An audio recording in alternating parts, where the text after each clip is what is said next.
Il était une fois en Amérique est un film qui raconte l'histoire d'un gangster juif qui a grandi à New York. Film considéré comme culte aujourd'hui, acclamé par tous les cinéphiles du web, mais saviez-vous qu'à sa sortie ça a été un énorme flop? En effet, rien que pour la production du film, le réalisateur a dépensé plus de 30 millions de dollars. Et à sa sortie, le film a récolté même pas 6 millions de recettes, donc 25 millions de pertes rien qu'avec la production, sans compter le budget marketing, etc. Et des films comme ça qui sont acclamés par la critique, considérés comme culte aujourd'hui, mais qui étaient des énormes échecs à leur sortie, il y en a énormément. Et dans cette vidéo, on va voir plusieurs cas.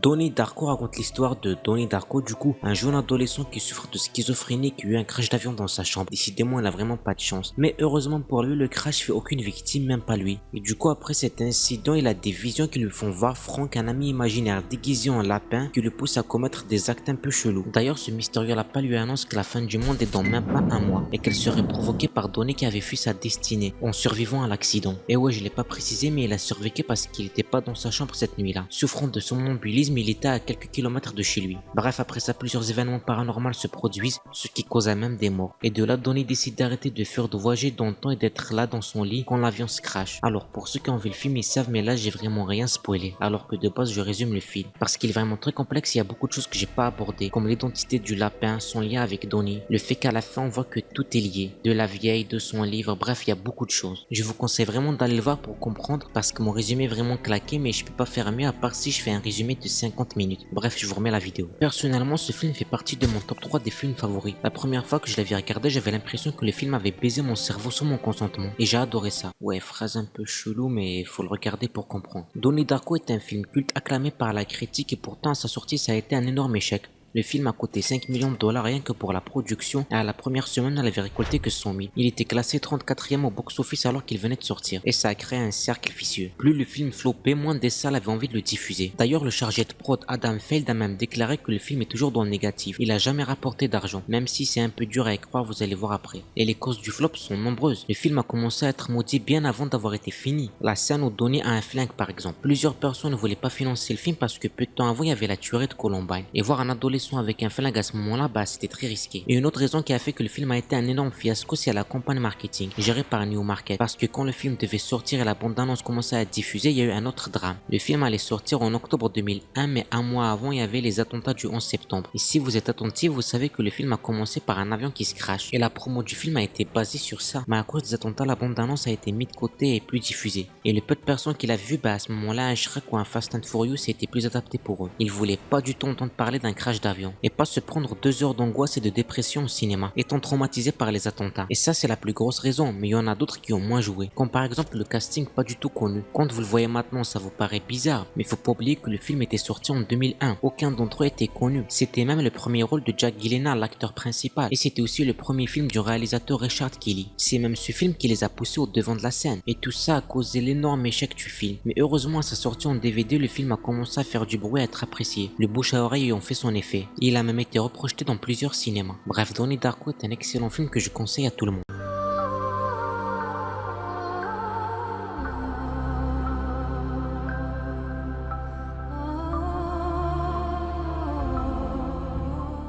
Alors, pour ces deux-là, c'est un peu spécial parce que pour moi, le vrai mystère, c'est pas pourquoi ces films ont bidé, mais pourquoi ces films sont cultes. La vérité, c'est que j'ai jamais pu regarder un des deux au complet. À chaque fois, je décroche et je trouve ça trop chiant. J'ai jamais pu finir un Blade Runner, mais j'étais obligé d'en parler parce que quand on parle de films cultes qui ont bidé à leur sortie, Blade Runner est toujours le premier ou le deuxième cité. C'est l'exemple parfait. Bref, Blade Runner, c'est l'histoire de Rick Deckard incarné par Harrison Ford, qui est un policier à la recherche d'humanoïdes qui ont zigouillé des humains qui sont coffrés à Los Angeles. Et plus il avance dans l'enquête, plus il remet en question son existence et sa morale. Et surtout, c'est un film très beau. Vous mettez en pause à n'importe quel moment du film, vous avez toujours une belle image. Mais malheureusement, le film a été un énorme flop au box-office. Rien que pour la production, ça a coûté 30 millions. Et si on calcule les autres dépenses comme le marketing, les frais de distribution, etc., les 41 millions qu'il a générés remboursent pas l'argent dépensé. D'ailleurs, pour sa suite Blade Runner 2049, le film a coûté 150 millions et il a généré 258. Et pourtant, le film a fait perdre plus de 120 millions. millions. Et pendant mes recherches, j'ai vu passer sur des forums plein de gens qui ne comprennent pas comment un film qui a généré plus de 100 millions de recettes est considéré comme un échec. Ce qu'il faut savoir, c'est que quand on parle de budget généralement, on parle que des coûts pour la réalisation du film. Ça compte pas la distribution, les cinémas qui prennent une partie, le marketing, et souvent le marketing coûte autant voire plus cher que le film. Comme par exemple on a pu voir dans ma vidéo sur les flops du ciné, le film Simbad a coûté aussi cher que son marketing. Et l'exemple le plus récent c'est le film Barbie. Il a coûté 100 millions de dollars et la campagne marketing 150. Bref, j'avais besoin de cette petite parenthèse pour que vous compreniez mieux comment un film avec plus de 100 millions au box-office peut être un flop. Et pour Blade Runner, les raisons de son échec sont pas liées à des événements externes. C'est triste à dire, mais si le film a bidé, c'est les choix artistiques qui avaient pas plu à l'époque. Parce que là, il n'y avait pas d'attentat. Le réalisateur et l'acteur du personnage principal venaient de sortir de plusieurs succès au box-office comme Alien ou encore Star Wars. C'est juste que le film m'a pas plu. Malheureusement ou heureusement, parce que c'est ces mêmes choix artistiques qui ont fait que les cinéphiles d'aujourd'hui l'adorent et le considèrent comme culte. Le film avait une atmosphère très particulière et soit ça passe soit ça casse, on peut pas prévoir avant de tester. Et les raisons qui font que moi je trouve le film nul et chiant, c'est les mêmes raisons qui feront qu'un mec le trouve génial. Les seules causes extérieures qui auraient pu influencer l'échec, c'est les producteurs qui avaient forcé la main au réalisateur pour changer la fin. Et le fait que le film soit sorti 3 semaines après Star Trek 2 et 2 semaines après Est-il extraterrestre. Et la plus grande raison, c'est qu'il est sorti un jour maudit. Je déconne pas, parce que ce jour-là, il y a un autre film qui est sorti. The Thing, qui est un film culte aussi, qui a bidé à sa sortie. Et ça tombe bien parce que c'est le 3e film dont on va parler.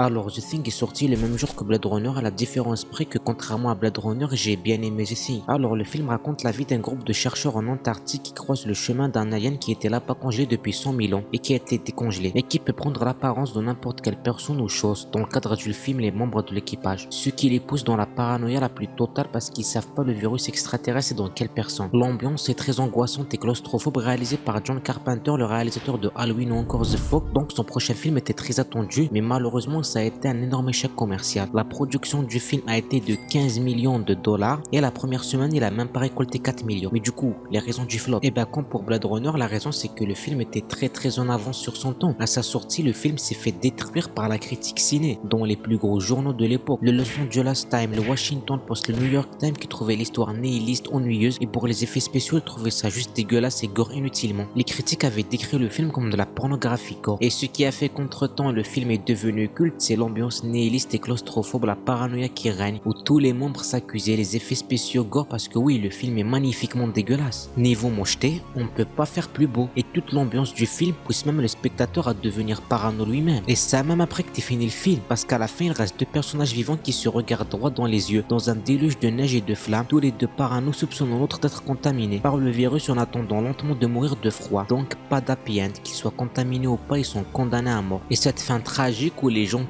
perdent, la critique n'avait pas du tout aimé, alors que quelques années plus tard, c'est ce qui a fait que le film Seven est devenu culte. Mais c'est pas le sujet, on en parlera sûrement dans une prochaine vidéo. Bref, on passe à la conclusion.